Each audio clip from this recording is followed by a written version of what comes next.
Hello, everybody. Hi, Frankie here. Happy Monday, or however you are choosing to enter this week. Something that I've been thinking about today is the importance of experiencing what it's like to have the wheels fall off so that you can get experienced in regrouping and being able to continue. This is true for athletes, artists, people who expect a high level of performance in the workplace, say, or in whatever area of your life that performance is really important to you. So for example, in say a work environment, this might be around public speaking.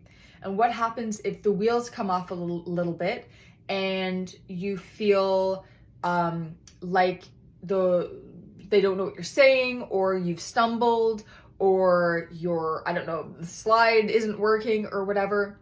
Are you experienced in being able to recollect yourself and to be able to continue on with the presentation? Same in racing. There are times, we rarely get the perfect race. There are times when the wheels come off.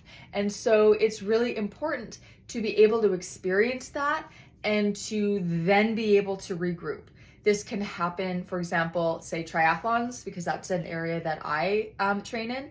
So swimming, there are a variety of ways that the wheels can come off. Say someone hits you and your goggles go wonky, or you get water all up in your goggles, or you end up with a heart rate that goes up really, really high and you need to sort of modulate it back, for example. Or if you are having trouble sighting and you need to figure out where you're gonna go in the open water, right? Similarly with bike stuff, shoes can fall off, the sunglasses and things can come off. Folks who are trying to get water bottles at the aid stations, sometimes you go to grab it and you drop it and you're not able to get it, right? So, and on and on and on. In the arts, this can also happen with things like doing a mistake with lines, or with a dance move, or facing your anxiety, and having to learn what those symptoms are, and then to be able to kind of get back on track.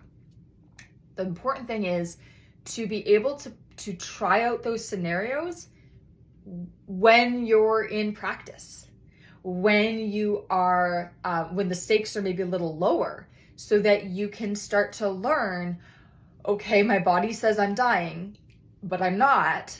And here are the things that I can do to be able to get back on track. Those are some areas that I work with clients and expressly to help them get a practice in place so that they can do those things.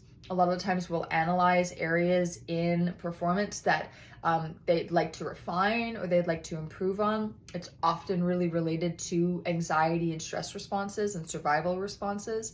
But there's a myriad of specific cases. And so it's important to be able to take it all as information.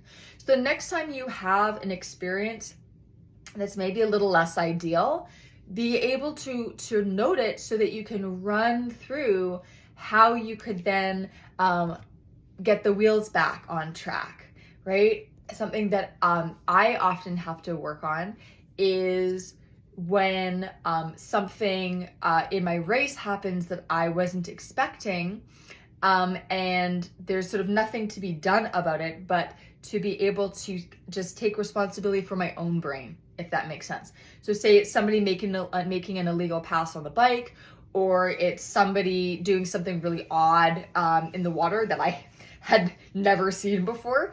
And I have to really focus on my mindset and almost setting up blinders and just being able to worry about myself. So that is something that I work on in my own practice.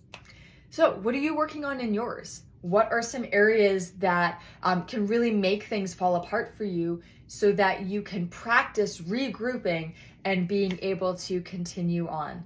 Because really, it's not that something has to be perfect, because it never is. It's really being able to work with what happens and to make the best of that situation. Take care, everybody. I'll see you all again soon. Bye.